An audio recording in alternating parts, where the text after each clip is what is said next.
एक मध्ये मग ॲपल, चिकू, केळी, कोणतंच फळ खायचं नाही.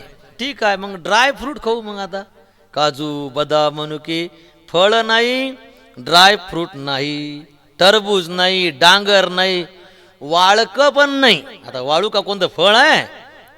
जुनं वावरात वाळकं पण खायचे नाही. संत्र नाही, मोसंबी नाही, नारळ नाही, चारोळी नाही, खारीक, बदाम, द्राक्ष, निंबू पण नाही.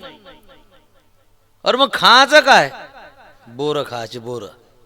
अजून गोंधन खायचं, अजून हिंगणबेट खायचं. आता बोरं तरी बरे आहेत जराशी, ते हिंगणबेट आणि गोंधन कसे खावं सांगा आता. आणि गोष्ट अशी आहे, हेही खायचं पण तोडून नाही खायचं. मुनिव्रतामध्ये तोडायचं नाही, खाली पडलेलं खायचं.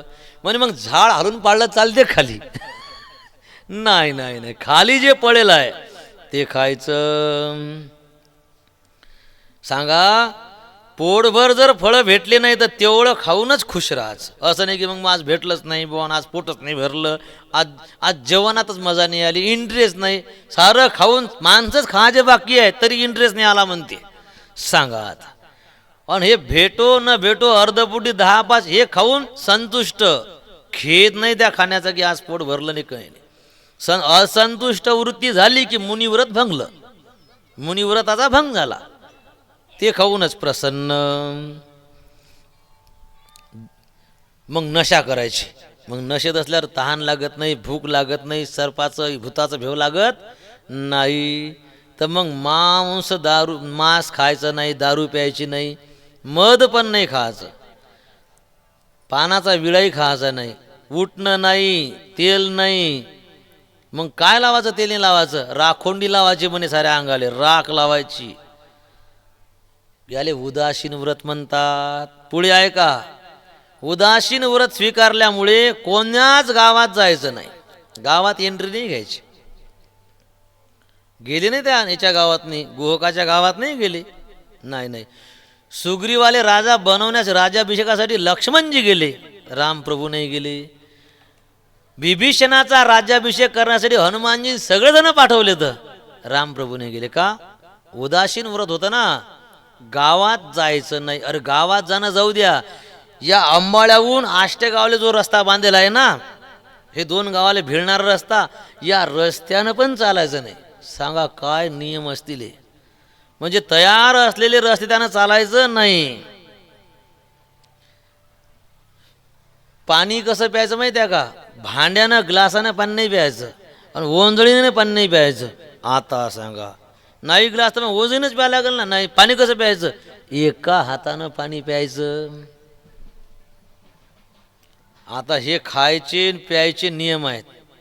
पुढे आहे का? संडाचा पण नियम आहे. जमीनवर संडास नाही करायची, जमिनीवर लघवी नाही करायची. उदासीन व्रतात सांगा. आता जमिनीवर नाही संडास नाही करायचं, मग कुठे संडास करावं सांगा. तर नियम असा, एक गवत आहे, त्या गवताच्या 2 काळ्या संग न्यायच्या आणि त्या टाकायच्या आणि त्या गवतावर संडास करायची. लघवीला गेलं की ते गवत ठेवायचं आणि त्या गवतावर, मग गवतावर लघवी करताना खाली गेलं तर काही अडचण नाही. म्हणजे पृथ्वीवर लघवी केली नाही, संडास केली नाही, त्याचा असा अर्थ होते. सांगा आता, असे नियम 14 वर्ष पाळायचे. उभ्यानं लघवी करायची नाही मुनिव्रतात.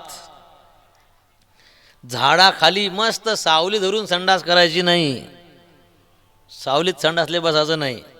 नदीच्या पात्रात संडास करायची नाही. दुपारपर्यंत, सकाळी जर आता दुपार लोक संडासला जायचं असेल तर मग उत्तर दिशेकडे तोंड करून संडास करायची, इकडे तोंड करायचं आणि संडास करायचं दुपार लोक. आता दुपार झाली, टळली, आता 12 वाजून गेले. मग दुपारच्या नंतर मग तोंड कुणीकडे करायचं? दक्षिणेकडे करायचं. दक्षिण कुणीकडे? इकडे. इकडे तोंड करून संडास करायची. सांगा, लिहूनच लागलं सगळं. आता हे ध्यानात राहते काही का सगळं सांगा बरं. आता हे वाहत्या धारेत आंघोळ नाही. लोक म्हणतात काय पाणी आहे हो व्हायचं, आणि मारली बुचकी. वाहत्या धारेत अंग धुवायचं नाही, पाण्यात आळवं पळायचं नाही अंग धुवायसाठी. 3 बुड्या फक्त, जास्तीत जास्त 3 बुड्या, जास्त नाही. पाण्यातही मग 3 बुड्या. तर एक बुडी मारली बसला पाण्यात, निघलाच नाही बाहेर, असंही पण नाही. बुडी मारण बाहेर निघ एक, तर मग आता 3च मार लागते तर मग बसला. जसं मग आता 4-5 घासच जेवायचं तर मग घासच किलो भरायचा केला, असं नाही ना. ते बिलकुल लिमिट त्याचं. आणि आंघोळ दिवसातून 3दा आंघोळ. आणि बिना आंघोळीचा चान्सच नाही. बिना मुनी उदासीन व्रतात बिना आंघोळीचं जमत. और ताप आहे मले तरी बुचकही मार, हो बरं नाही वाटत तरी पण आंघोळ कर. दररोज वैश्वदेव करायचा, देवाले रोज वैश्वदेव करायचा, रोज नित्यनेम करायचा, रोज होम देवपूजन जप डेली करायचा. कारण उदासीन व्रत आहे ना. याले अजून आता सगळ्यात भारी नियम पहा कोणते आहेत. उदासीन व्रत स्वीकारल्यानंतर कोणावर रागावायचं नाही. 14 वर्ष रागवास नाही कोणावर. आता 14 वर्ष कोणासंग भांडणं नाही करायची, शिव्या नाही द्यायच्या. एक म्हणे हा मग नाही शिव्या नाही दे, पण डायरेक्ट 2-2 लावून दिला तर मग नाही, हाणामारी पण नाही, कोणती हिंसा नाही. 14 वर्ष खोटं बोलायचं नाही. 14 वर्ष ब्रह्मचर्य पालन. विश्व सुंदरी सीताईसाहेब सोबत आहेत आणि 14 वर्ष प्रभू रामचंद्राचं ब्रह्मचर्य आहे. स्पर्श नाही आहे सीताईसाहेबाला अजिबात. ब्रह्मचर्य पालन आहे, कारण उदासीन व्रत आहे. बायको सोबत आहे पण ब्रह्मचर्य व्रत आहे. दुसऱ्याच्या वस्तूचा लोभ करायचा नाही. महाराज तुमच्या गळ्यातली माळ लय चांगली आहे हो, देता का मला एवढी. हे भीक मागे धंदे लय सुरू झाले आज. तुमचा ग्रंथ चांगला आहे हो, तुमचं उपरणं मला लयच पसंत पडलो, द्या ना मग तुमचं एक शर्ट. धोत्राचा काठ लय चांगला आहे हो, तुम्हाला तर लय असतील. मग हे भीक मागे धंदे या कलियुगात लय सुरू झाले आता. उदासीन व्रतामध्ये कोणाच वस्तूचा लोभ करायचा नाही. तोंडानं तर मागायचंच नाही उदासीन व्रतामध्ये, पण दिलं तरीही घ्यायचं नाही. कोण दिलं प्रेमापोटी हे घ्या तरीही घ्यायचं नाही. कमंडलू, पोथ्या, आसन, रुद्राक्ष, तुळशीमाळा, कपडे दिले तरी घ्यायचे नाही. पूर्ण 14 वर्षाचा वनवास पहा रामप्रभूचा. रामप्रभूनं अनेक आश्रमात फिरले, अनेक ऋषींनी भेटी दिल्या, रामप्रभूनं काहीच नाही घेतलं. फक्त शस्त्र घेतले रामप्रभूनं, त्याची गरज होती म्हणून शस्त्र घेतले रामप्रभूनं. अगस्त्य ऋषींनी शस्त्र दिले होते ना, ते घेतले. अनुसया मातेच्या आश्रमात अनुसया आईसाहेबांना कपडे घेतले, दागिने घेतले, रामप्रभूनं काही नाही घेतलं, काहीच घेतलं नाही. का? तंतोतंत नियमाचं पालन आहे. वनवासात संयम ठेवावा लागतो 14 वर्ष. आणि असा 14 वर्षाचा वनवास ऐकला. सांगा कुठे राजाचं विलासी जीवन आणि कुठे आता हे 14 वर्ष जंगलात आणि हे कठोर व्रत. रामप्रभूनं आपल्या चेहऱ्यावर एक आळवी रेषा सुद्धा येऊ दिली नाही, म्हणून ते आदर्श आहेत. आणि काय बोलले. आजचा जर राम असता ना तर कैकईचं नड्डच दाबलं असतं. तू या लेखायची तर इतकी लय शायनी झाली का तू. तू या पोराले राज्य पाहिजे, मले जंगलात पाठवतो का तू. थांब थांब थांब. तिचे 2-3 तुकडेच करून टाकले ते डायरेक्ट. करतेतही बरेच राम ऐकणी. पण रामप्रभू म्हणतात मायले मिठीच मारली. डायरेक्ट आलिंगण. बापरे, खरी माया आहेस तू. आज तू माझी खरी माया आहेस. तुझे माझ्यावर उपकार आहेत. भरताना राजा व्हाव ही माझी इच्छा होती आणि ती इच्छा तू पुरी केली. आणि मला वनवास, बापरे, मला या घरात राज वाटत नाही ना. दास दासी नोकर चाकर जय जयकार मोठेपणा हे माझी कंटाळा यायला सगळ्याले. मग जंगलात गेल्यावर मुनिगण मिलनू, मुनी लोकांचं ऋषीमुनीच्या भेटी होतील, त्यांच्यासोबत सत्संग चर्चा होईल, जंगलात साधना करील, बापाच्या आज्ञेचं पालनही होऊन जाईल आणि तुझी इच्छा पूर्ण होऊन जाईल. आणि विशेष माझा आवडता भरत राजा होऊन जाईल. इतके सगळे फायदे आहेत माझ्या जंगलात जाण्यात. आणि एवढे सगळे फायदे टाळून जर मी जंगलात जाणार नाही ना तर मी मूर्खाचा शिरोमणी गणल्या जाईल. जाऊन जाऊ बन ऐसे उकाजा, प्रथम गणीय मोही मूढ समाजा. राम कृष्ण हरी जय जय राम कृष्ण हरी, राम कृष्ण हरी जय जय राम कृष्ण हरी. प्रभु रामचंद्र भगवान की जय. काय सांगते रामायण. जीवनात प्रसंग येतातच, पण येणाऱ्या प्रसंगात माणसानं सकारात्मक दृष्टिकोन ठेवला पाहिजे. रडल्या पडल्यानं प्रसंग तर काही बदलत नाही, दुःखाचं तर काही सुखात रूपांतर होत नाही. डोकं जास्त खराब होते. लेकरं धरा जराशे हे जरा आज जरा जास्तच मस्त्या करू लागले.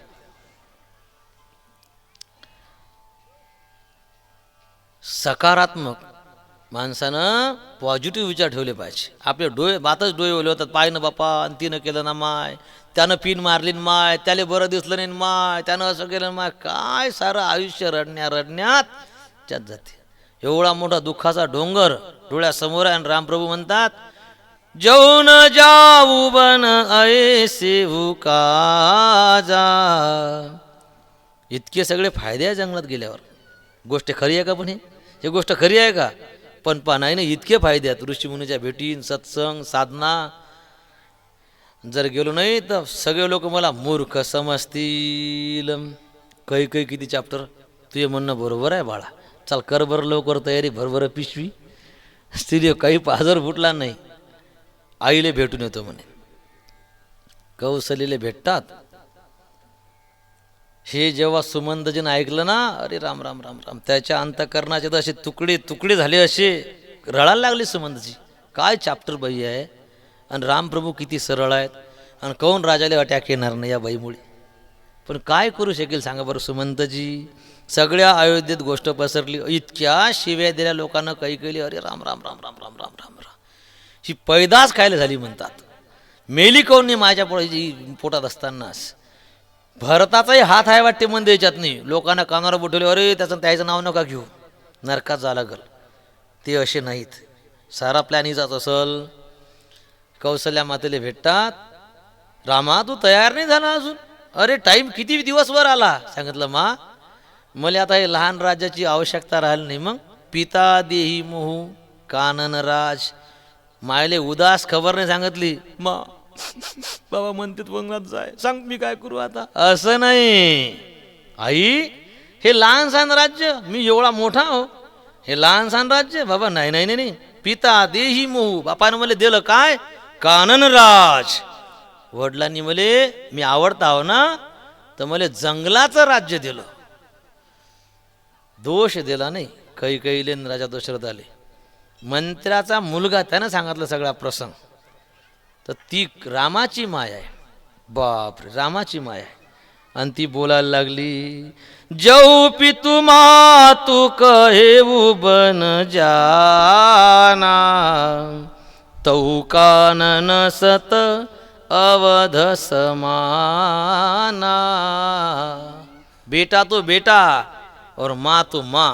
रामापेक्षा एक पाऊल पुढे आहे. कौशल्या माता म्हणते, जर तुझ्या वडिलांना म्हटलं असतं की जंगलात जाय, मी आळवी आली असती. का फक्त कैकेयीनं म्हटलं असतं तर मी आळवी आली असती. पण तुझे वडील आणि तुझी आई दोघांची इच्छा आहे तू जंगलात जा, तर मग जंगलात जा. बाळा, ते जंगल 100 अयोध्येसारखं आहे तुझ्यासाठी. काय माय असेल.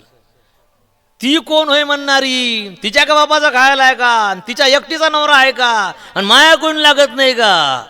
कोणताच विकल्प नाही, एक शब्द पण नाही. जाय बाळा जाय. पण मग ढेपाळल्या बरोबर ढासळल्या.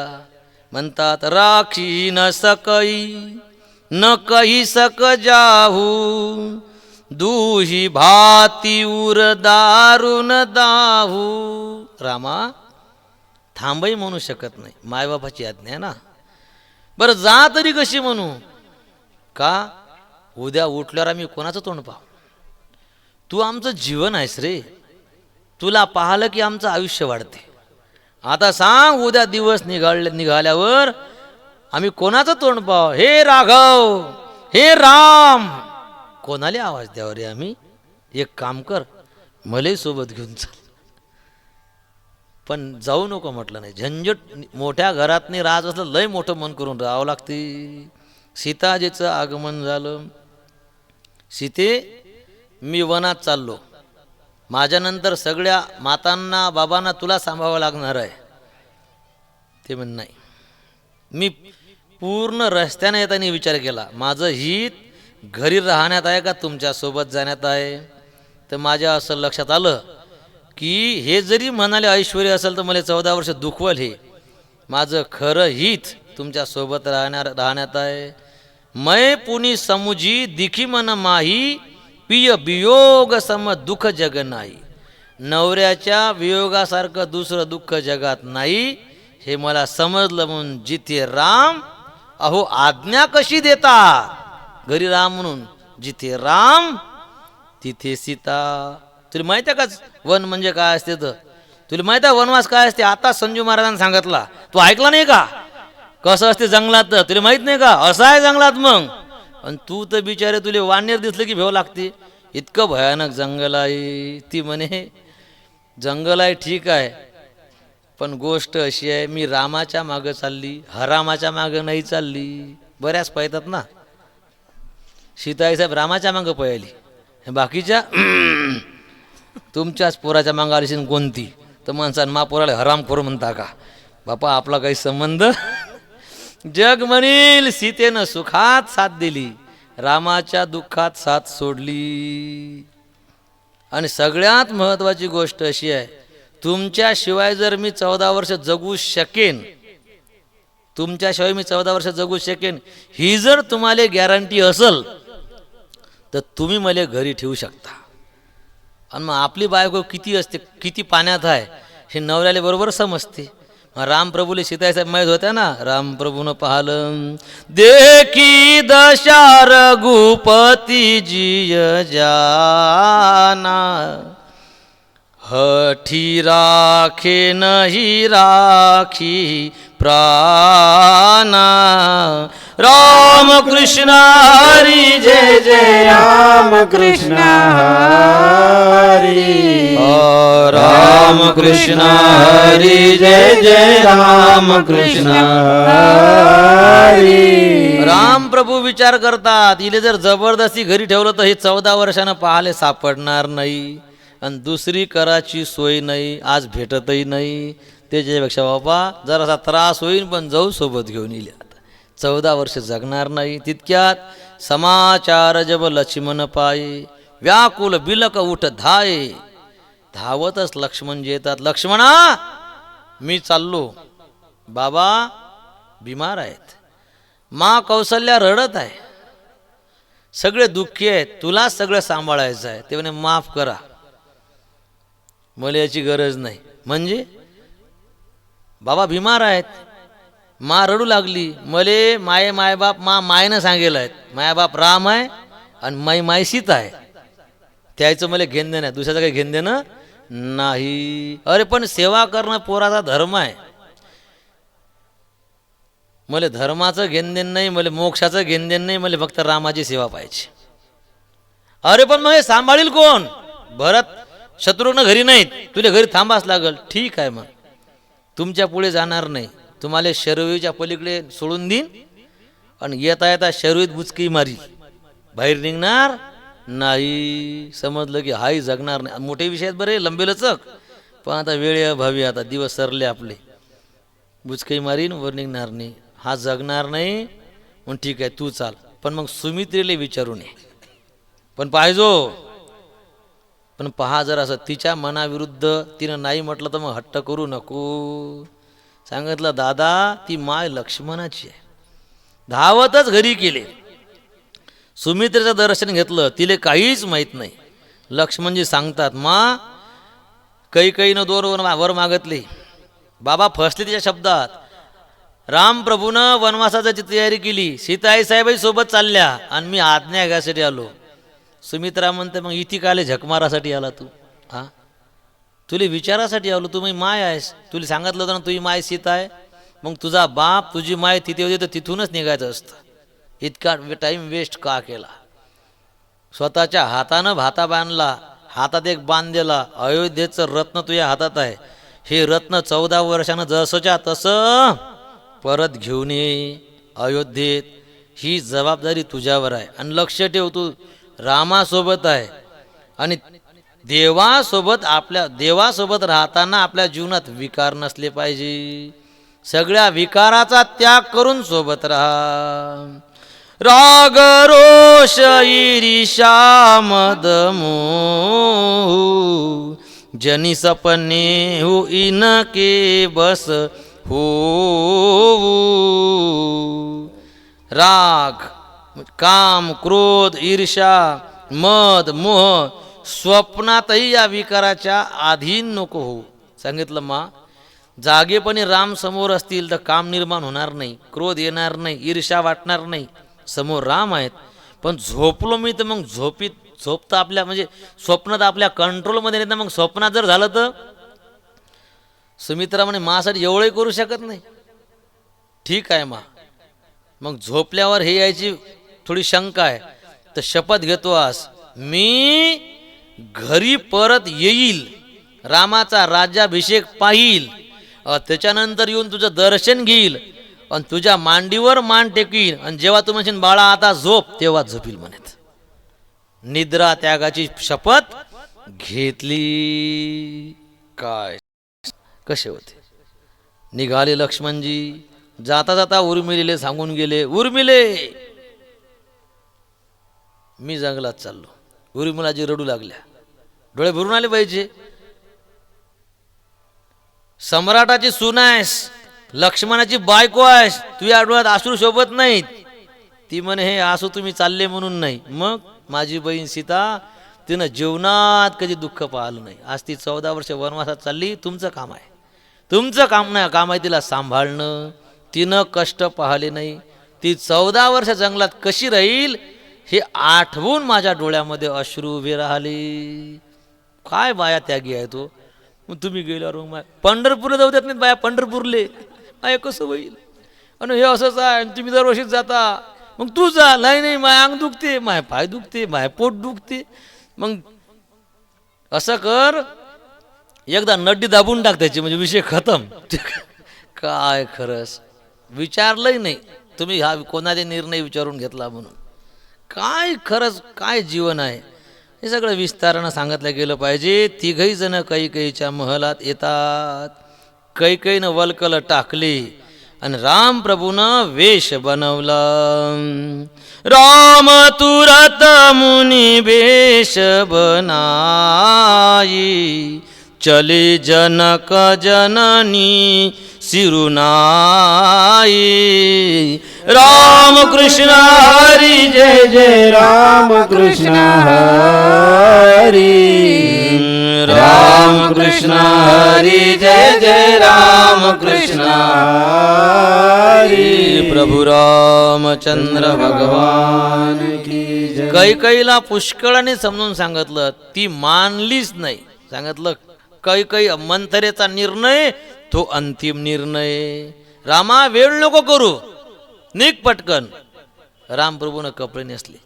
सीताई साहेबासमोर कपडे टाकले तर आणि मग जेव्हा सीताई साहेब वलकलच नेसता येत नव्हते. सीताई साहेबाला सांगा आता यंग पोरगी आहे, तिने ते लाकडाचे कपडेच नेसता येत नव्हते. ते कपडे घसरायला लागले आणि मग तिथे उपस्थित जो समुदाय होता त्यामध्ये घरातल्या बुजुर्ग स्त्रिया, गुरुपत्नी सगळ्या होत्या. कैकेयीवर जो चिडल्या, कैकेयी तुझी हिंमत कशी झाली सीतेले वल्कल नेसायची सांगायची.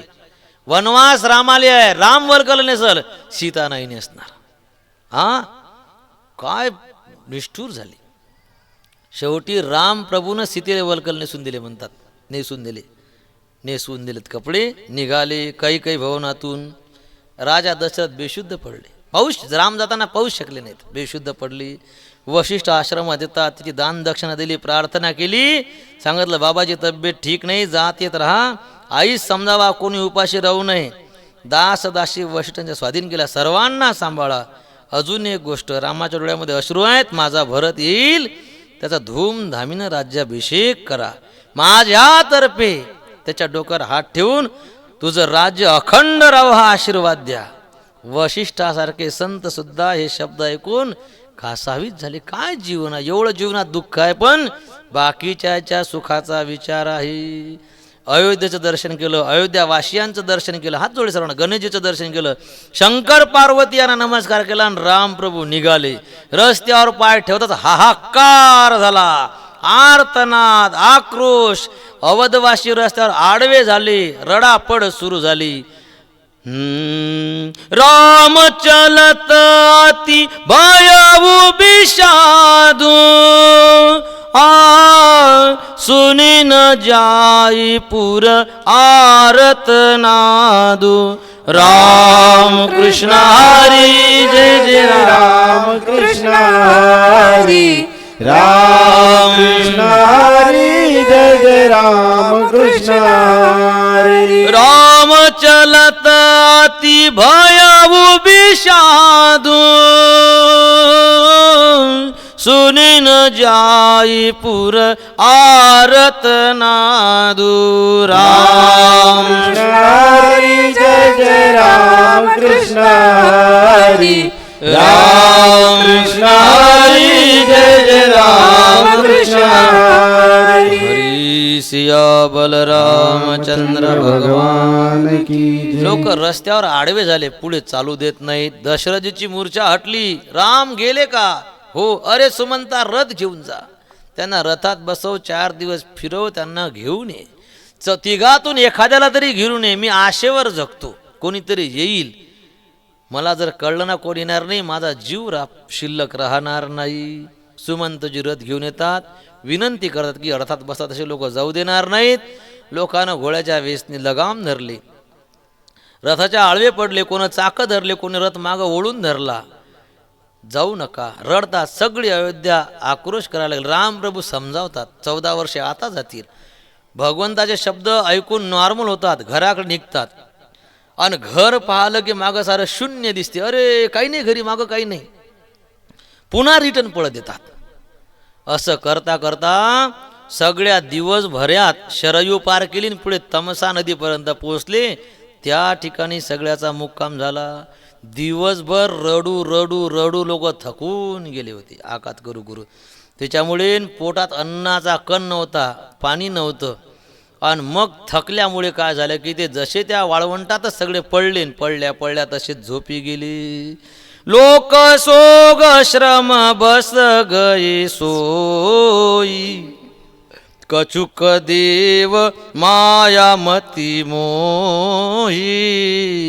राम कृष्ण हरी जय जय राम कृष्ण हरी राम कृष्ण हरी जय जय राम कृष्ण हरी राम कृष्ण हरी जय जय राम कृष्ण हरी राम कृष्ण हरी जय जय राम कृष्ण हरी. सिया बलराम चंद्र भगवान की जय. अयोध्यावासियांना झोप का लागली? एक तर रडण्यामुळे, एक तर शरीर थकून गेलं तर म्हणून, दुसरी देवाची इच्छा होती यानं झोपावं म्हणून. आता एवढा बाजार कुठे संघ न्यावात आहे म्हणून झोपले. ते झोपल्याने रथ काढला, पुढे निघाले, गंगेच्या काठावर गेले. मग गंगेच्या काठावर गेल्यावर पुढे काय झालं ते पुढच्या वर्षी पोहता. तुम्ही जगले तर ऐकायला जा, मी जगलं तर सांगीन पुढच्या वर्षी. आणि मग आता घरदार सोडून सगळे हे मागं निघले, तर रामप्रभूले शोभलं काय यांना सोडून जाणं? इतके प्रेम करणारे लोक आहेत, प्रेम करणाऱ्याला झोपीतच टाकून देऊन जाणं रामप्रभू तरी शोभलं का? का सोडून गेले याचे कारणही पुढच्या वर्षी पाहू. पुढे मग असं घडलं, सुमंतजींना परत केलं त्यांनी, कोणी परत घरी आलं नाही. आणि मग घरी आल्याच्या नंतर जेव्हा कळलं राजा दशरथांना कोणी परत आलं नाही, तर रामयोगात दशरथजीचा प्राण गेला. कैकईचं कपाळ भोंड झालं आणि सगळे अयोध्यावासी दुःखी झाली. थोडंसं मला एक वेगळं चिंतन सांगायचं होतं. शेवटची कथा आहे ना आता आज ही, तर घरी काहीतरी घेऊन जावं लागेल ना. आणि याची आज जास्त गरज आहे. किती सांगा तरी डोके काही जाग्यावर येत नाहीत तुमच्या लोकांचे. ते रडणं पडणं अकात काही कमी होत नाही. कसं प्रारब्ध असते. अयोध्येसारखं सधन धर्मनिष्ठ राज्य आणि राजा दशरथ, काय या अयोध्येत का माणसं होते का? ह्या सगळ्या देवता आहेत हो. अनेक जन्मात अनेक अनेक पुण्य त्यांनी केलं, त्याचा परिणाम त्यांना अयोध्येसारखं राज्य प्राप्त झाला. अयोध्येत जन्म मिळाला. आणि जे राज परिवारातली मंडळी होती रामाच्या आसपास त्यांनी तर कितीतरी पुण्य केलं असेल. मग कोणी रामाची माय झाली, कोणी बाप झाला, कोणी काकू झाली, कोणी चुलता झाला, कोणी भाऊ झाला, कोणी भावजाई झाली. पुण्याच्या प्रभावानं सगळे नाही, सगळे पुण्यवान लोक आहे. आणि ज्यांना दुःख तरी ज्यांच्या सोबत देव आहे त्यांना दुःख तरी व्हायला पाहिजे का सांगा बरं आता. पण कर्म फार मोठं बेकार असते, प्रारब्ध फार भयानक आहे. हे प्रारब्ध कोणाला सूट देत नाही, सवलत देत नाही. हे प्रारब्ध जे आहे सर्वांना, वाईट प्रारब्ध सर्वांना त्रास देते. ज्ञानेश्वर महाराजांचा एक गोड अभंग आहे. माऊली म्हणतात, कर्मे दशरथ वियोगी मेला. बोला, दशरथ वियोगी मेला. कर्मे श्रीराम वनवासा गेला. कर्मे श्रीराम वनवासा गेला. कर्मे रावण क्षयो पावला. कर्मे रावण क्षय पावला. वियोग घडला सीता देवी. वियोग घडला सीता देवी. वियोग घडला सीता देवी. वियोग घडला सीता देवी. परियेसी गव्हारा सादर. परियेसी गव्हारा सादर. परियेसी गवार सादर. परियेसी गवार सादर.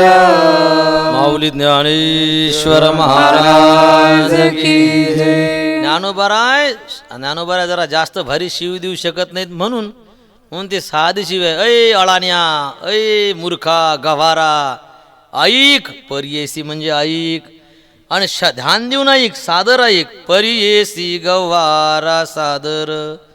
काय ऐकू? तू बोंबलत बसताना हमेशा हमेशा म्हणून ऐक. तुझे बोंबलणं बंद पडल, तुझे अश्रू थांबतील. ऐक. काय ऐकू? हरी कर्मे दशरथ वियोगी मेला. राजा दशरथ 99,000 वर्ष त्यांचं आयुष्य होतं आणि 60,000व्या वर्षी मेले. अजून 39,000 वर्ष त्याचं आयुष्य शिल्लक होतं. अगोदरच जीव गेला. का गेला? कर्म, वाईट कर्म, प्रारब्ध. या प्रारब्धानं परब्रह्माचा बाप त्याला रडवलं. या प्रारब्धानं परब्रह्माच्या बापानं हातपाय खोरले. रातभर हातपाय खोरलेत. हा परब्रह्माचा बाप लेकरू पाणी टाकायला नाही हो तोंडात. लेकरू लेकरू लेकरू राम राम राम करून जीव दिला. कोणाची गोष्ट झोपड्यात राहणारी गोष्ट नाही. हे एक सम्राट राजा, परब्रह्माचा, ईश्वराचा बाप, जगत निर्माण करणारा भगवान परमात्मा, त्याच्या बापाची ही गोष्ट आहे. म्हणजे देवाच्या बापाला दुःख चुकत नाही, प्रारब्ध चुकत नाही. काय प्रारब्ध होतं राजा दशरथाचं ते कविता तुम्हाला शाळेमध्ये असल कधी. एक चरण आपण म्हणू आता त्याच्याकडं म्हणू. हरी शर आला तू धावून आला काळ. विव्हळला श्रावण बाळ. हा आई गे दीर्घ फोडून हाक. तो पडला जाऊन झोक. हे राजाच्या श्रवणी करुणावाणी. हृदयाची झाले पाणी. त्या ब्राह्मण पुत्रा बघुनी शोकाकुल झाला नृमणी. आसवे आणुनी नयनी. तो वदला हा अंत तुझ्या नाशाला.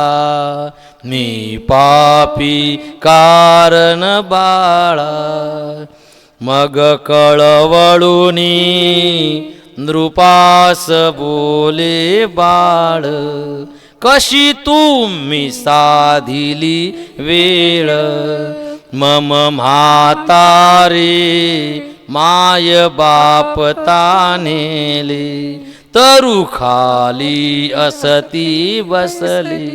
कावड त्यांची घेऊन मी काशीला, चाललो तीर्थयात्रेला. आनाया निर्मळ वारी, मी आलो या कासारी.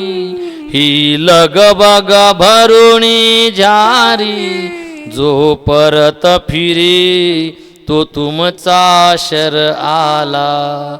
या उरात ऋतुनी बसला, परी झाकुनी हे सत्य कशे राहील.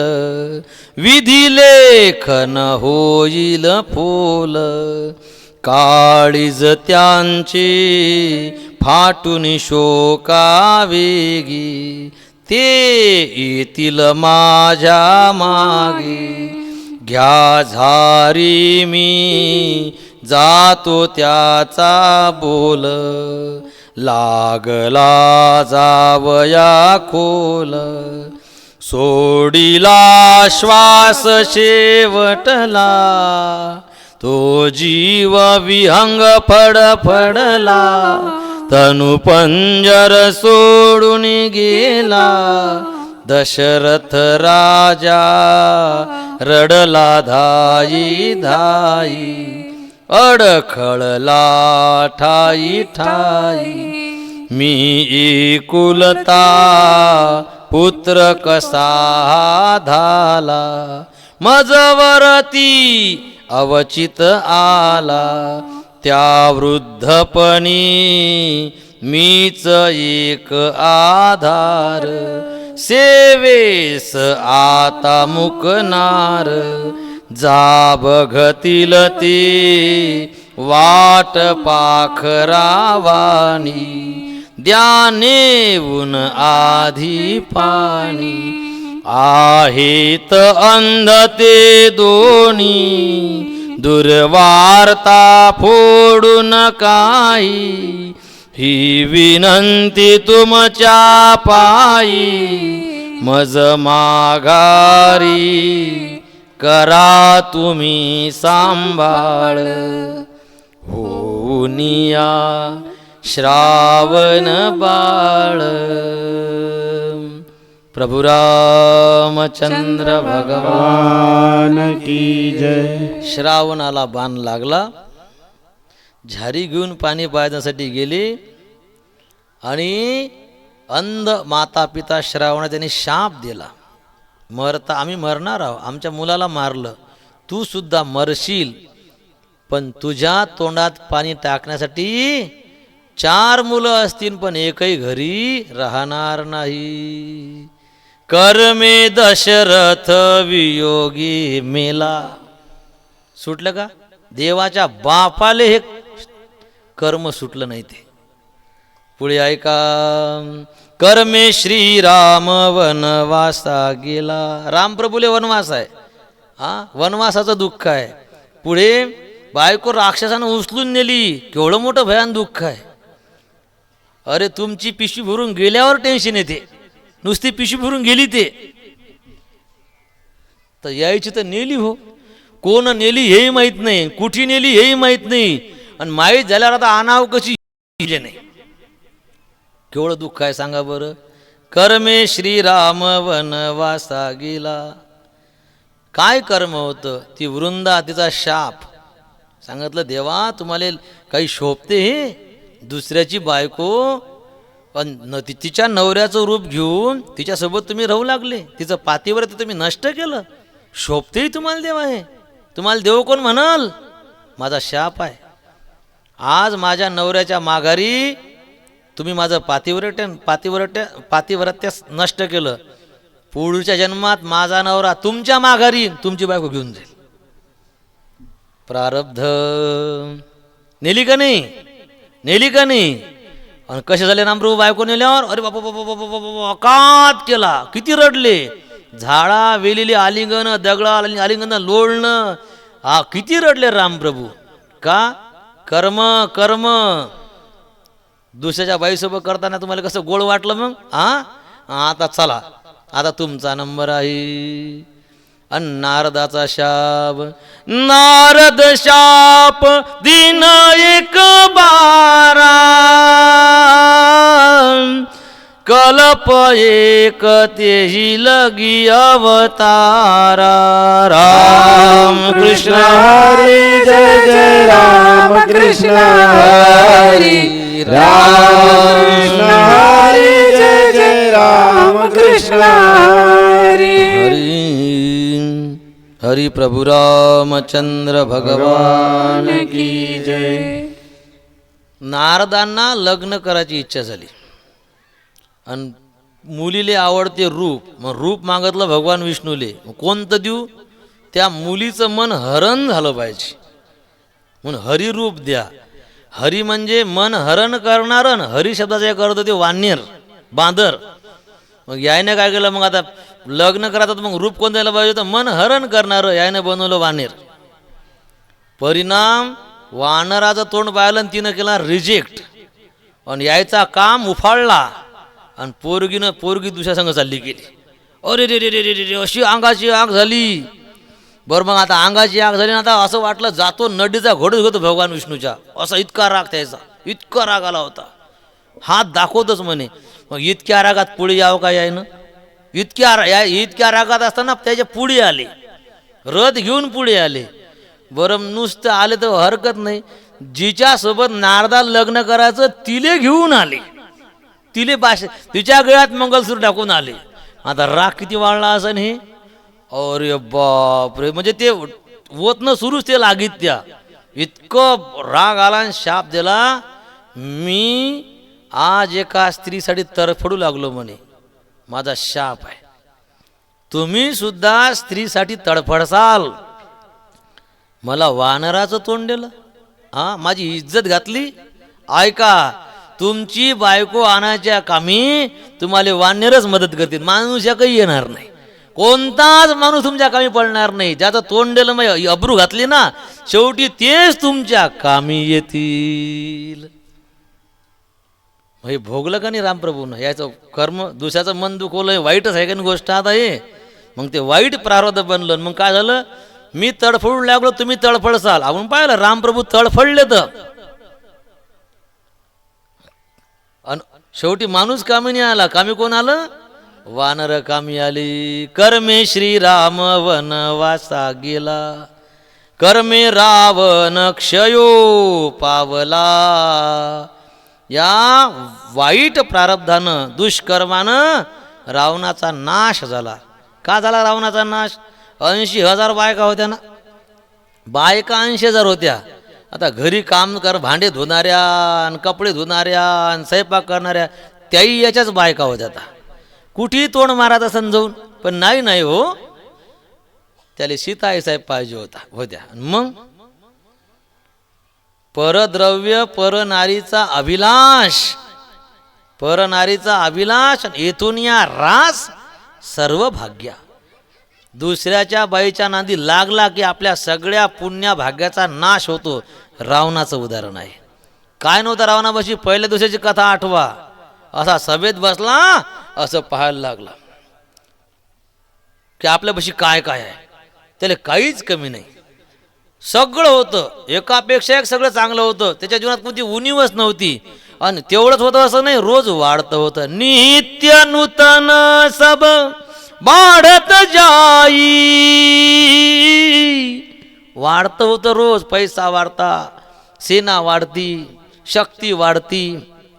त्याच्यानंतर वाढतं सुख, वाढता मान, सगळं वाढतं होतं. मग सगळं चांगलं होतं का नाही? आणि एका बाईच्या मागं लागला. सीताई साहेबाला उचलून नेलं, त्याच्या मनाविरुद्ध तिला घेऊन गेला. आणि हे सगळं वाढतं होतं ना, हे सगळं घटायला लागलं. मान घटला. अरे रावणा, तुला अक्कल आहे का? तुला शोभते का? दुसऱ्याची बायको उचलून नाही तू. मान कमी झाला, स्वतःचा भाऊ सोडून चालला गेला. कुंभकर्ण म्हणते, अरे तुले शोभत नाही हे. ते म्हणे, प्रवचन नको सांगू, काम करायला जाय पहिले, ड्युटीवर जाय पहिले. हो जातो ड्युटीवर, तुझ्या भाऊच हवा, मी तर ड्युटी करतो, पण तुला शोभत नाही हे. म्हणजे भावानं पण साथ सोडली का नाही.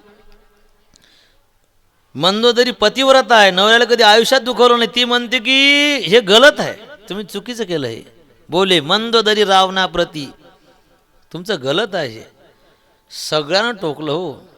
आणि मग काय झालं, युद्ध. आणि त्या युद्धातनी पोरं मेले, नातू मेले, भाऊ मेले. हा बहादर घरीच बसेल, यानं सारे मारू दिले पहिले.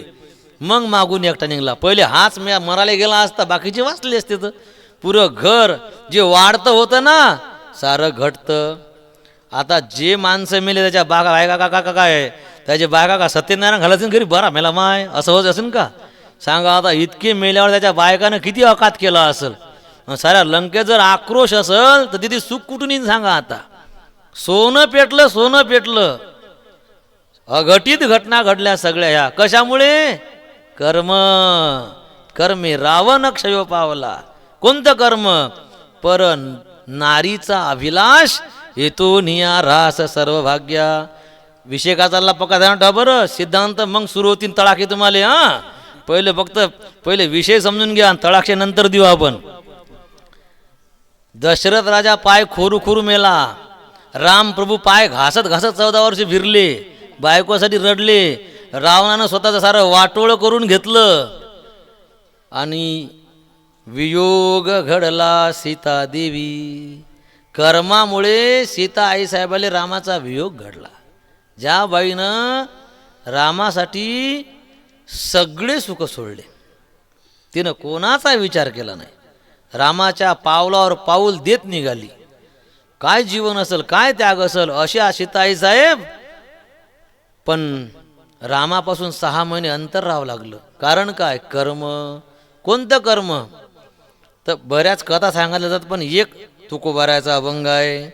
सीता आईसाहेब त्रिजटे संग बोलतात. सांगवो त्रिजटे सखये ऐसी मात, देईल का नेदी भेटी रघुनाथ. त्रिजटे खरंच म्हणले डबल रामाची भेट होईल. पाय ना कुठे आणून ठेवलं यानं, या मुर्द्यानं.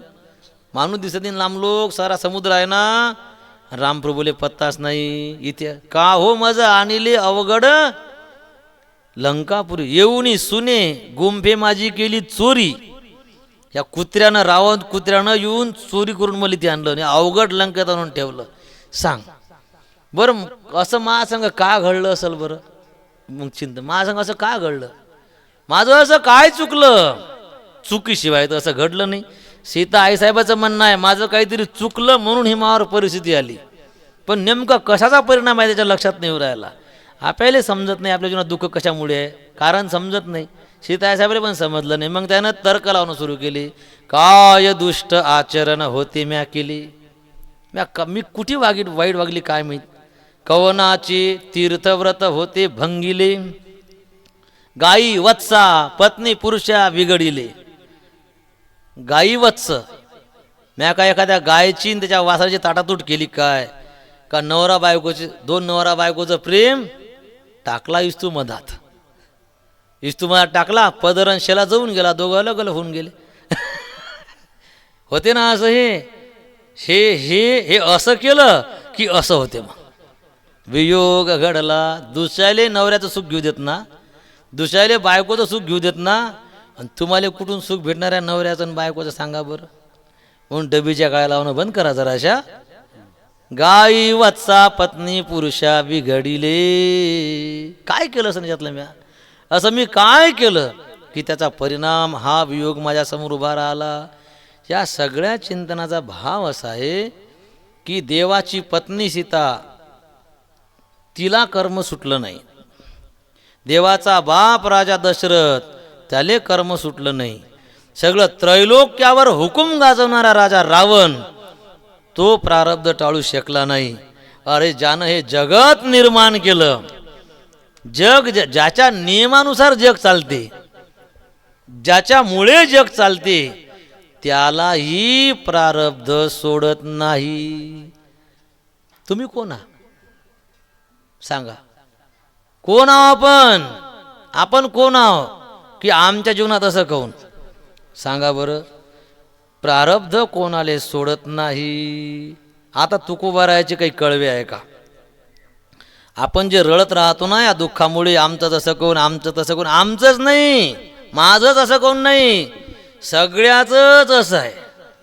देवादिकांचं, संतांचं सुद्धा असंच आहे.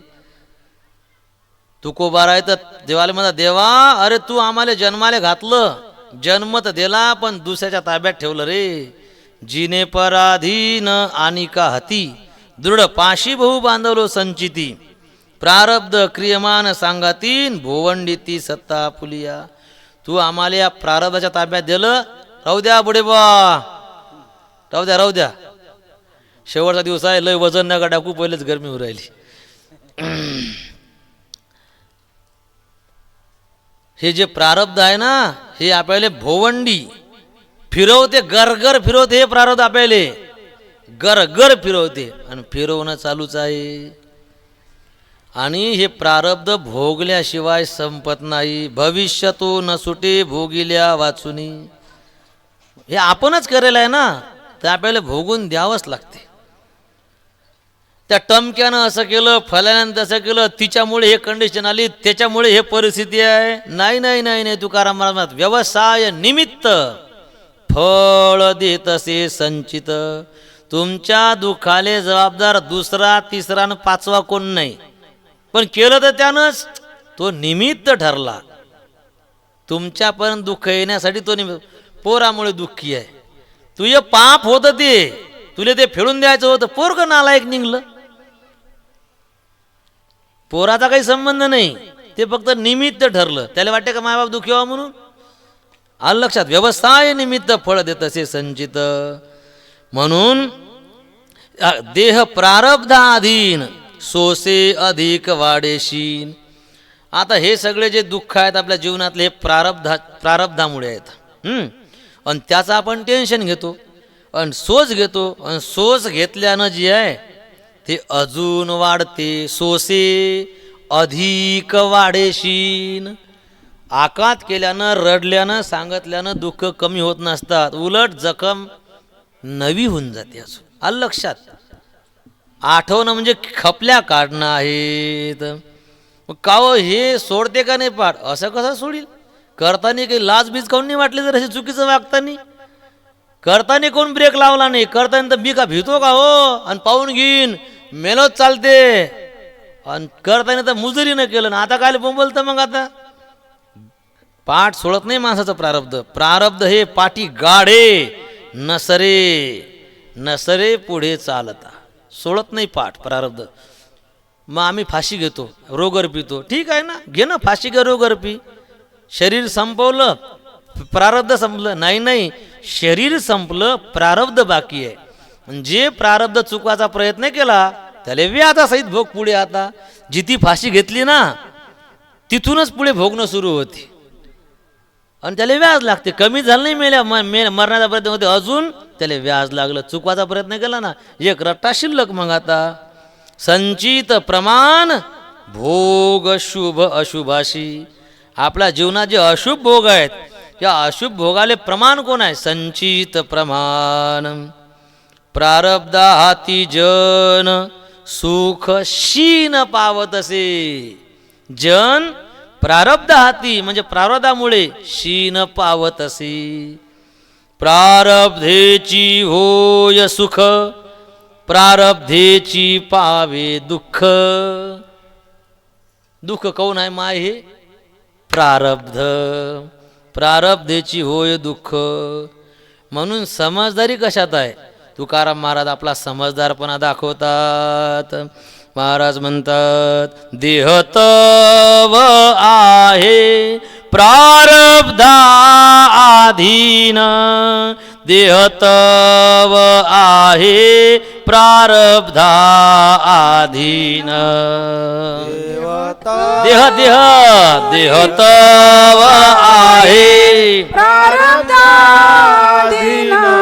देह तव आहे प्रारब्ध आधीन याचा मी काशीन वाहू भार याचा मी काशीन वाहू भार मी काशीन वाहू भार याचा मी काशीन वाहू भार देह तव आहे प्रारब्धा आधीन याचा मी काशीन वाहू भार राम कृष्ण हरी राम कृष्ण हरी राम कृष्ण हरी राम कृष्ण हरी पंढरीनाथ भगवान की जय.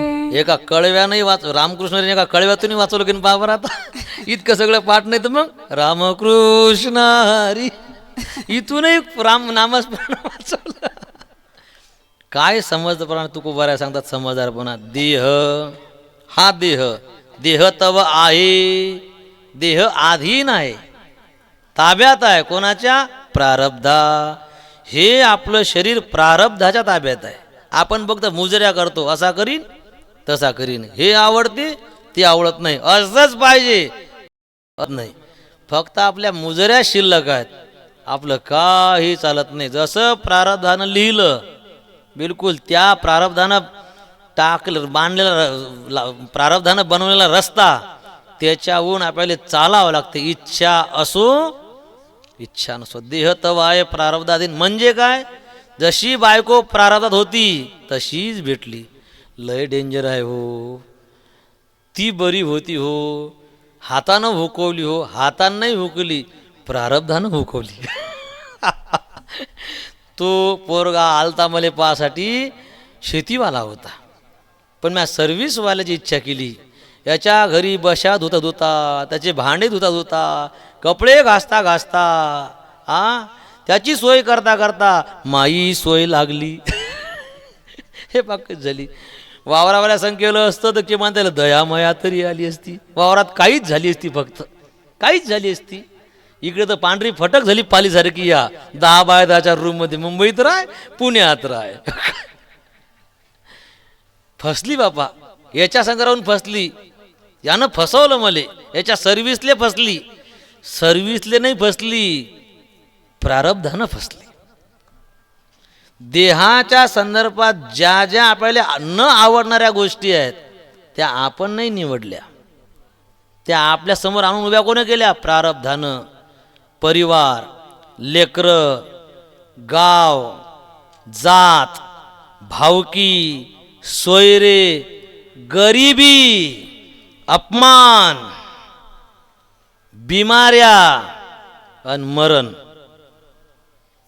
कोण उभं केलं आपल्या समोर? हे आपल्या जीवनात, तुमच्या जीवनात जे जे दुःख असतील ते सगळे दुःख दुसऱ्या तिसऱ्यानं उभे नाही केले. बरं, तुमच्या प्रारब्धानं तुमच्या समोर ते सगळं उभं करेलं आहे.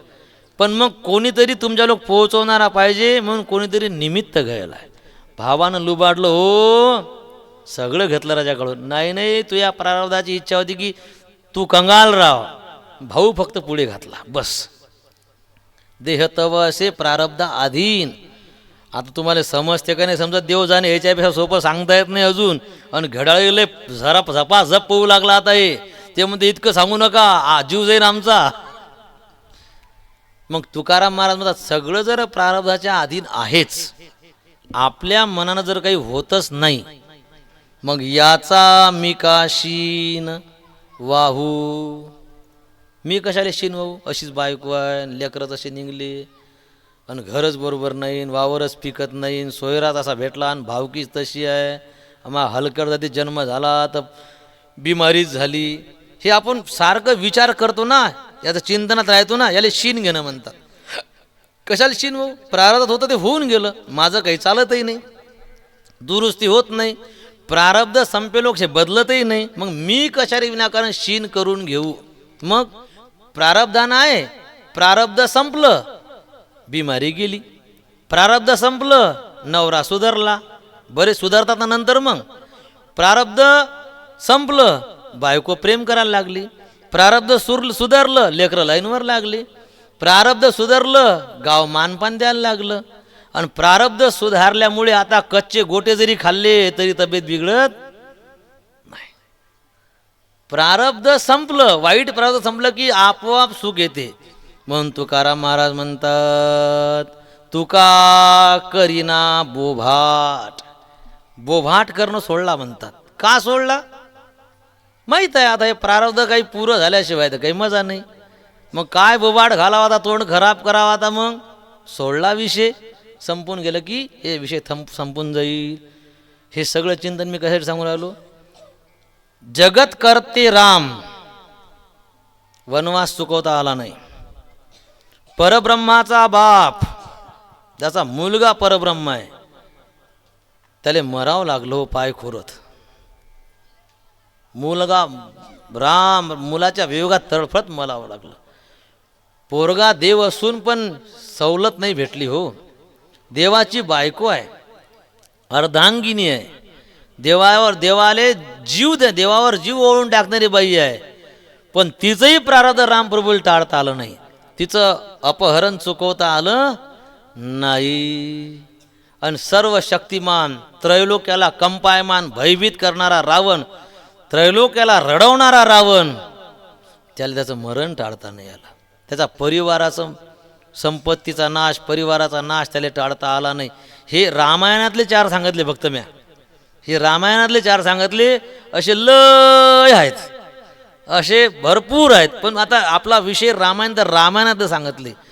तर मग एक मिनिट, जेव्हा तुम्ही दुःखासाठी, कोणत्या तरी दुःखानं तुम्ही उदास होता, तुम्ही रडता, चिडचिड होऊन जाता, खचून जाता, डोळे ओले करून ठेवता, मराव असे तुमच्या मनात विचार येतात, तुम्ही याच्यातले कोण आहात सांगा बरं?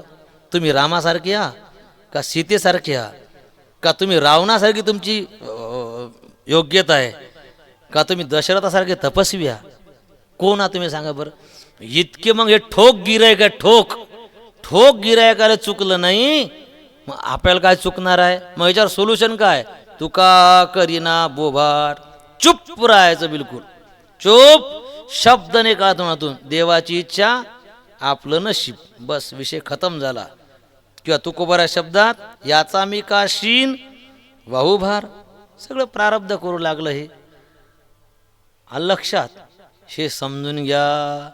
मग का हो, याच्यावर काही उपायच नाही का? आम्ही का मग आता असंच तरफडत मराव का?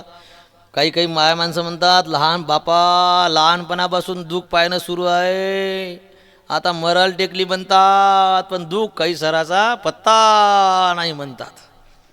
असं जाईल लाज वाटते जराशी की हे सराव बा, असं वाटतं काही संपते बापा हे, काय करावं आहे संपासाठी, असं ज्यांना वाटते त्याच्यासाठी उपाय तुकाराम महाराज सांगतात. जळते संचित ऐसी आहे धर्म नीत, माझ्या विठोबाचे पाय वेळोवेळा मनी ध्याय. तुमच्या समस्येले समाधान सांगितलं काय? जळते संचित, तुमचं कर्म खाक होऊन जाते म्हणतात, संपून जाते.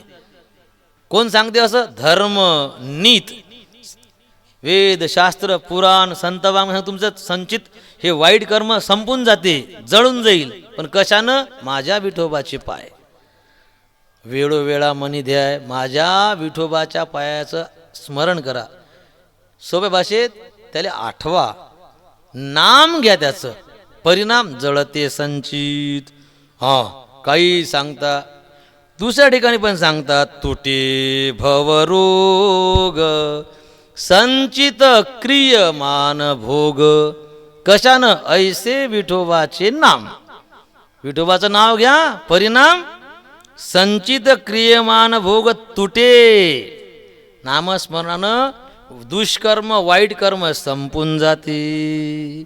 एका ठिकाणी म्हणतात, जाळी महाकर्मे दावी निज सुख वरमे, जाळी महाकर्मे दावी निज सुख वर्मे ऐसे कळले आम्हा एक झालो नामाची धारक. महाकर्मे जाळी. महाकर्म म्हणजे भयानक दुःखाचं प्रारब्ध आणि ते जडते. कशानं? आम्हाला समजलं जडते म्हणून, आम्हाला कळलं. ऐसे कळले आम्हा एक. कशानं जडते कळलं? नामस्मरणानं जडते आम्हाला कळलं. मग म्हणतात, म्हणून तर आम्ही जप करायला लागलो म्हणतात. झालो नामाची धारक. वाईट प्रारब्ध संपवण्यासाठी नामस्मरण करावं लागते. जडते बरं नामस्मरण. अजून 5 मिनटं होऊ का तुमचे, म्हणजे विषय क्लिअर होऊन जाते या ठिकाणी आणि बस सुट्टी घ्यायला तुम्ही मोकळे झाले. पहा, नामस्मरण जर केलं ना, जोपर्यंत कर्म आहे चांगलं न वाईट, चांगलं कर्म सुख देते, वाईट कर्म दुःख देते. कर्म आहे म्हणून सुख दुःख आहे. कर्म संपले, दुःख संपलं आणि जन्मही संपला. कर्म 3 प्रकारचा. एक संचित, म्हणजे एकच कर्म 3 जागेवर. प्रारब्ध, क्रियमान. जसं बँकेत पैसे आहेत, खिशात पैसे आहेत आणि पैसे कमवासाठी काम करणं चालू आहे. लक्षात आलं तुमच्या? जे बँकेतले पैसे त्याला स्टॉक म्हणतात, जे खिशात पैसे आहे त्याला खर्चासाठी म्हणतात, आणि जे आता उत्पन्न घेणार आहोत आपण ते पुढे कामा येतील. आपल्या हाताखाली असावं ना. बँकेतले म्हणजे संचित, तो स्टॉक आहे. खिशातल्यापेक्षा बँकेत जास्त असतात. खिशात करोड रुपये, करोड नाही कोणापाशी, खिशात लाख रुपये, बँकेत 100. असं होते का? नाही नाही नाही नाही. खिशात 100, बँकेत लाखो. तसं संचित जास्त मोठा आहे. संचिताच्या मानानं प्रारब्ध फारच थोडा आहे. आणि हे उत्पन्न आता चालू आहे. पिकलं, पेरलं ना आपण, कामधंदा चालू आहे आता, अजून हे निघलं नाही. हे निघल्यावर जेव्हा निघतील मग लय लय ठोक पैसा आहे ना शेतीचा, बँकेचा, आपल्या नोकरीचा. मग ते इतका पैसा ठेवून काय करता? मग आपण काय करतो? पुन्हा ते बँकेत टाकून हे निघल्यावर बँकेत पुन्हा जाणार आहे. 3 प्रकारचं कर्म आहे आणि हे सर्क्युलेशन चालू राहते सारखं असं. पहा, ज्ञान जर झालं ना, स्टॉक जाऊन जाते. ठीक आहे. मी फक्त निमित्त आहो हे समजलं ना. मी निमित्त मात्रम भवसव्यसाचिन. तर हे उत्पन्न जे आहे आपल्या नावानं जमा होत नाही. मी निमित्त आहो. मग जो करणार आहे त्याच्या नावावर जमा होते. आपण निमित्त आहोत, आपल्या नावावर जमा होत नाही. म्हणजे ज्ञान झालं, मागचं जळलं. आणि मी निमित्त आहो कळलं तर पुढचं खतम झालं, पुढचं आपल्या नावावर लागलं नाही. आणि राहिलं हे खिशातले समजा थोडेफार खर्चापुरते, का डब्यातलं पीठ 5-10 किलो दोन आणलेलं ते, का खिशातले 2-3 हजार रुपये, हे किती दिवस पुरतीन बरं? 2-3 हजार. डब्यातलं पीठ किती दिवस पुरते बरं? हे किती दिवस पुरते आता? हे का मग किती दिवस पुरणार आहे आता? हे पुरून 2-4 हजार खर्च झाला, काय वेळ लागणार आहे? डबावर समजा किती दिवस लागतात? त्याला प्रारब्ध असं म्हणतात. पण हे 2-3 का हजार का असेत ना, का डबावर का असे ना, पण तितकं आपल्यालाच खा लागते बरं, तितकं आपल्यालाच खर्च करायला लागते. तर देव इतका दयाळू आहे, देव आपल्याला ते प्रारब्ध संपवण्यासाठी मदत करते. जेव्हा वाईट प्रारब्ध दुःख द्यायला येते ना, तर देव काय करते? दुःखात आपल्या जवळ राहते, आपल्या औषध पाण्याची काळजी करते. दुःखात ज्या माणसाची जिथे गरज आहे तसे माणसं पाठवते देव बरोबर. कधी कधी देव ते दुःख आपल्याच अंगावर घेते. देव ते दुःख आपल्याच अंगावर घेऊन टाकते कधी कधी. आणि कधी कधी त्या दुःखाचं देव नियोजन करते. आता ऐका, ज्ञान झालं. ज्ञान म्हणजे काय? या जगात देवाशिवाय काहीच नाही हा समज पक्का झाला. की जगातल्या प्रत्येक वस्तूत देव दिसते. हे असं झालं की संपलं संचित. देव सगळं करून घेऊ लागला, मी फक्त निमित्त आहो. हे फिट झालं का नाही? आपण कोण करणारे? आता हे बोलणं वेगळं आणि आतून घट्ट होणं वेगळं. हे झालं ना की आपल्याला असं समजलं, हे झालं की आपलं हे आज केलेले वाईट कामं आपल्याला लागत नाहीत. हेही गेलं. मग राहिलं प्रारब्ध जे आपण आज भोगू लागलो या शरीरात हे, तर देव व्यवस्था करते बरं. अंबर ऋषीचं प्रारब्ध होतं 10 जन्म घ्यायचं. दुर्वासाचा शाप, तुला 10 जन्म घ्या लागतील. अंबरीशानं 10 जन्म नाही घेतले काही. अंबरीशासाठी देवानं 10 जन्म घेतले. अंबरीशा कारणे जन्म 10 घेतले. म्हणजे अंबरीशाचं प्रारब्ध स्वतः भोगलं एक, किंवा प्रारब्धात देव मदत करते, जवळ राहते. कोणी आता साधू संत जेव्हा बिमार पडतात तर त्याला बरोबर माणूस भेटते, दवाखान्यात आले कोणी पैसा भेटते, होऊन जाते ना. कोणा साधूला तळफळत मराचं काम नाही पडत. मग कोण करते? आयुष्यभर परमार्थ केला, देवानं मदत केली. अर्जुन आले, शाप भेटला होता नपुंसक होशील म्हणून. आता सांगा, युद्धाच्या वेळेस कुरुक्षेत्रावर जर अर्जुन नपुंसक झाले असते तर युद्ध कोण करावं बरं? अर्जुनाने देवानं नपुंसक बनवलं, पण कधी बनवलं? अज्ञातवासात. अज्ञातवास म्हणजे त्याच्यात जर तुम्ही एक 12 महिने जर ओळखू आले तर पुन्हा 12 वर्ष वनवासात जावं लागत होतं. अर्जुन झाकल्या गेला नसता, बाकीचे झाकल्या जात होते, अर्जुन झाकला जात नव्हता. मग त्याला नपुंसक हिजळा बनवलं. आणि हिजळाले कोण अर्जुन म्हणणार आहे सांगा बरं आता? म्हणजे देवानं त्याचं जे हे 12 महिन्याचं जे वाईट प्रारब्ध होतं देवानं कुठे आणलं? ते प्रारब्ध त्याला आशीर्वाद बनलं. ते शाप नाही, तो आशीर्वाद बनला. नाही तर मग अर्जुन ओळखू आला असता आणि पुन्हा अजून वनवास भेटला असता का नाही? देव कधी कधी आपल्या दुःखाचं नियोजन करते, बरोबर दुःखाचं नियोजन करते. अशा याच्यात म्हणजे आपल्याला जाणीवही होत नाही की हे आपण दुःख भोगून आलो. 1 मिनटं मला सांगा, मी कुठं राहतो? जंगलात. रात्री कोणी माझ्याजवळ माणूस नसते, हक्काची भाकर नाही, हक्काचा माणूस नाही, जवळ पैसे नाही, गाडी नाही. आता लोक बॅटरी लाईन गेल्यावर काहीच नाही, तरी मी खुश आहो. सरळ आहे ना, माझ्याजवळ पैसा नाही, मी एकटा आहो, जंगलात राहा लागते. हे माझे पाप आहे, सरळ रूल आहे हा. पाप आहे म्हणून कोणी मला जीव माझ्याजवळ नाही, पाप आहे म्हणून हक्काची भाकर नाही, पाप आहे पहिलं म्हणून खिशात पैसे नाही, पाप आहे म्हणून स्वतःचं काहीच नाही, हे पापाचं फल आहे. पण चेहरा पण तुम्हाला वाटते का की पाप आहे म्हणून? का तुम्हाला वाटते महाराजचं बरं आहे बा? अरे पाप भोगू लागलो राजान, काय बरं आहे, हे पापाचं फल आहे. हा महाराजचं बरं आहे बा, डोक्याला टेन्शन नाही. काय टेन्शन? सारंच टेन्शन आहे. बिमार पडल्यावर कोणाकडे पाहू? गावाला जातात गाडी कोणाला मागू?